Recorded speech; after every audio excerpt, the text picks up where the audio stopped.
ഭയങ്കര ഫയർ നടക്കുന്നത്.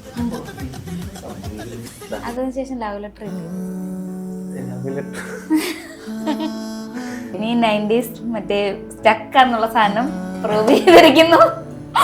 നമുക്ക് റാൻഡംലി നമുക്ക് എല്ലാവർക്കും നമുക്ക് ആരെയാണോ ക്രഷ് ഉള്ളത് അല്ലെങ്കിൽ ഇഷ്ടമുള്ളത് എങ്ങനെ വേണമെങ്കിലും നല്ല അങ്ങനെയൊക്കെ ചോദിക്കുമ്പോൾ ബ്ലാങ്ക് ആണ്. എന്ത് പറ്റി നിനക്കൊരു ഇതില്ല? ഒരു താഴമ്പ് മണമുള്ള പാട്ടിന്റെ സെക്കൻഡ് സ്റ്റാൻസ് പഠിച്ചോ? കൊഞ്ചി കൊഞ്ചി കാറ്റിനെ മറക്കാൻ